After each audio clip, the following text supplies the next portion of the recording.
عليكم ورحمة الله تعالى وبركاته.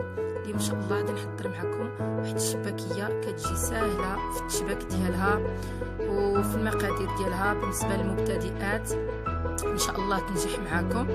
غادي نحتاجو فيها الاصفر بيضه، هذا الا ما بغيتيش تخفتي يبقى في الطياب يعني بلاش. عندنا شويه د الملون مع الماء، عندي 4 معالق ديال الخل، عندي معلقه كبيره تاع النافع، معلقه كبيره ديال مع مراج ديال القرفه، كاس لوز بالقشور ديالو مطحون، كاس تاع جنجلان مطحون مقلي، كاس قل ربع ديال الزبده مذوبه، كاس قل ربع ديال الزيت، كاس وربع ديال ماء زهر، شويه الملحه، كيس من خميره الحلويات، وكيلو ديال الدقيق ابيض خاص بالحلويات. كنحطو الدقيق في واحد القصريه ديالنا وكنضيفوا لها النواشف يعني اللي هما النافع، كنديرهم في واحد الغربال باش من نبقاو نورقوا العجنه ما تقطعش. كنضيفوا كاس ديال اللوز مطحون بالقشور ديالو مغربل، كنضيفوا جنجلان محمر غير شويه ومطحون، خصكوش تحمروه بزاف باش ما يتحرقش من يكون يطيب، معلقه مع مراج ديال القرفه كنغربلهم لان واخا كيتغربلوا في الاول كيبقى عاد فيهم شي حبيبات، ضروري ندوزوهم في الغربال. هو من بعد ما غربلناهم غادي نضيفوا ليهم الزبده والزيت، نضيفوا كاس الا ربع ديال الزيت، كاس الا ربع ديال الزبده مذوبه، وكنخلطوهم يعني نبسو بها هاد الطحين ديالنا مزيان يتشرب كاع داك الطحين ديالنا، يتشرب الزبده والزيت مزيان. باش تسهلوا عليكم العمليه انا وجدتها دابا في الليل، غادي نغطيها ونخليها حتى للصباح ونزيد لها السوائل، ولا درتيها في الصباح خدمي بها في الليل.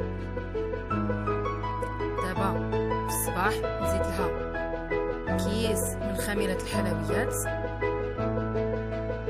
ونزيد لها الخل وما زهر، دفيتهم شويه ومع داك الملون اصفر بيض ما زهر هو مدفي باش دغيا ديك الزبده تطلع معانا.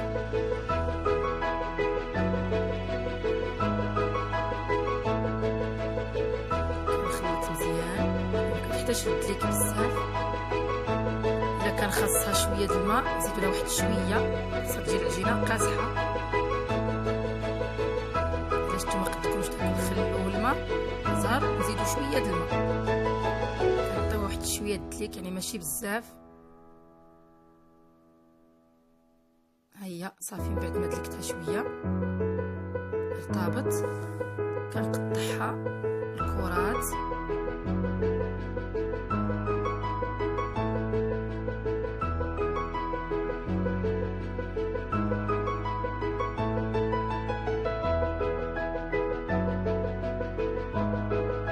كنورقها بحال شكل مسمنات باش تجيني ساهله في الاله ديال الطوراق، يعني كتسهل علينا العمليه.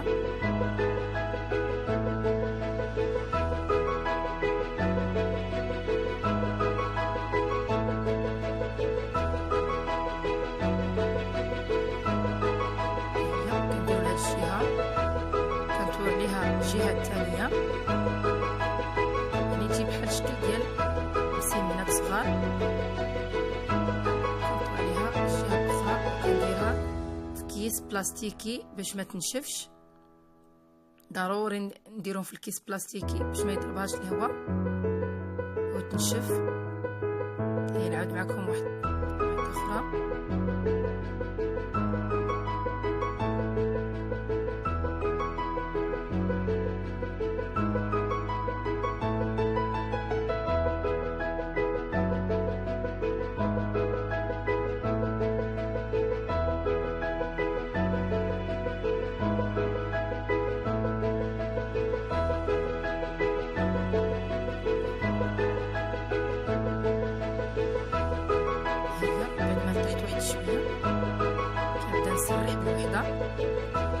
سبق لي شبكت شي وحدين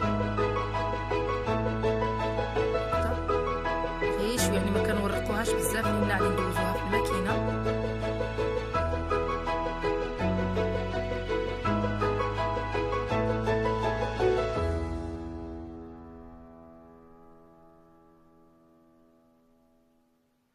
كنقسمها بالسكين او بالجراره ديال الشباكيه على 4. الجهد اللي تجي لنا يعني في الاله.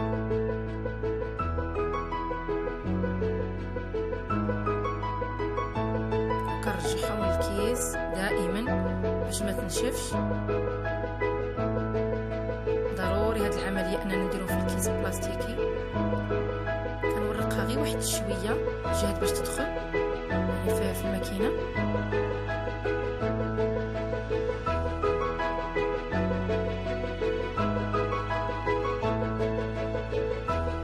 كنديرها الاول في النمره 5. انا عندي الماشين هنا كنبدا بالنمره 5 وكاين العكس اللي كيبدا بالنمره 1. كندوز النمره 4 كندير النمره 3 وصافي، يعني كتكون رقيقه.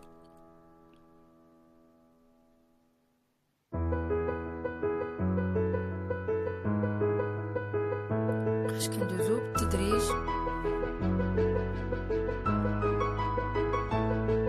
هي صافي.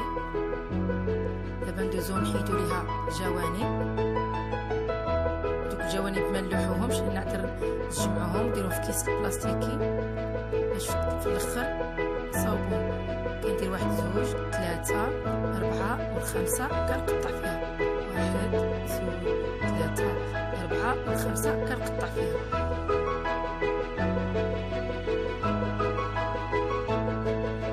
كنرفدو الاولى، الثانيه كتنبطوها، نديرو الاولى الثانيه، كنهبطو هادي وكنمشيو للاخرى وكنحطوها فوقها. كنشدو هاد الجوانب اللي هبطوا لتحت كنقرصوهم وكنقلبوها. يعني ساهله. نتمنى ان شاء الله تكونوا فهمتوا الشرح. كنحيدوا هاد الزوائد، بطبيعه الحال ما كيتلاحوش.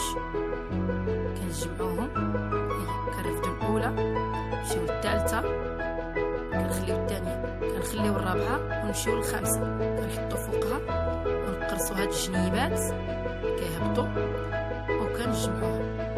يعني ساهل. كنحلوهم باش يعطينا داك الشكل اللي رانا باغيين الوريضه، وكنقطعوا داك الجنيبات. يعني طريقه سهله شباك. كيجيو صغار وظريفين بالشكل ديالهم. نعاود معكم وحده. كنمشيو للخامسه، كنشدو هاد الجوانب وكنقلبوها. يعني كتجي ساهله بزاف.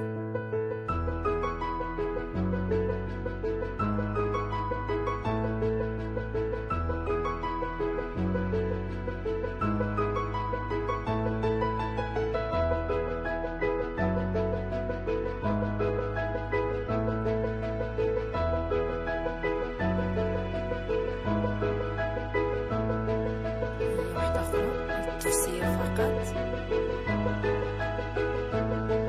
أتمنى يكون الشرح باين.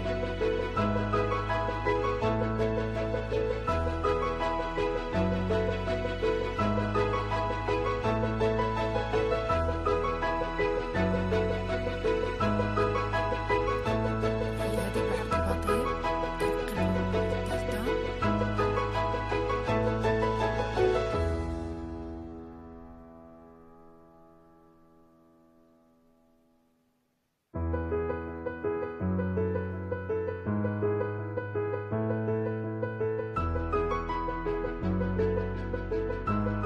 كنصايبو الشكل ديالها هكا، كتجي في المناظر ديالها زوين.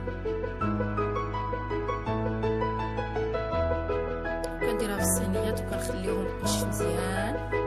عاد كنبداو القلي، كتكون الزيت سخونه بزاف والنار مهيله والعسل كتكون قاصحه. كنحتاج واحد الصفايه فاش كتصفى العسل، ضروري ما تنشف الشباكيه. عاد نبداو نقليو.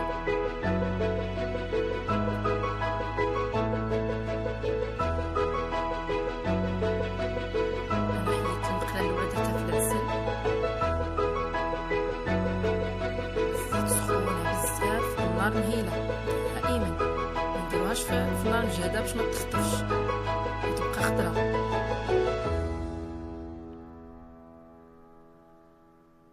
وكان ما نحيدوش اللي في العسل حتى نحيد تقرب هذه الطيب. ها هو اللون اللي نحيدوه كيكون مذهب، لان غادي نديرها في العسل تزيد عاد تاخذ اللون الاخضر. هادشي كنخليوها هنا تحرق نديرها في العسل، ضروري تكون مذهبه صافي.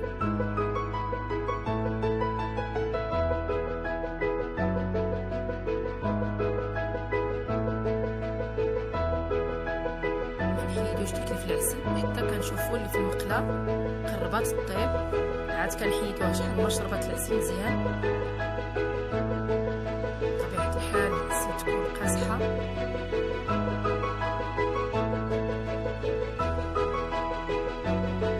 هو اللون ديالها كيجي غزال وكتجي شاربه العسل.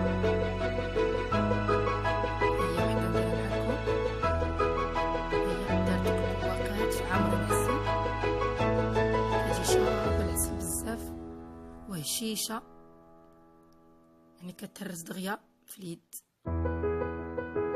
هيا معكم، نتمنى يعجبكم الفيديو ديال اليوم ان شاء الله. وما تنسونيش بلي لايك ولي كومونتير ديالكم والدعم ديالكم، وتشتركوا معايا في القناه بالضغط على زر الجرس. هيا كنوريكم كي كديروا تحتفظوا بها في المجمد. كنديروا واحد الطبقه وكنديروا فوق الكيس بلاستيكي وكنديروا هذاك الطبقه باش تجيني ساهله. من نبغيوها نحيدو غير القياس اللي بغينا. كنديروا طبقه الشباكيه كيس بلاستيكي. حنا هكذا حتى كتعمر البواطه ديالنا. هي كنغطيها وكنزيد واحد الكيس بلاستيكي مزيان هكا وكنسدها باش ما يدخلهاش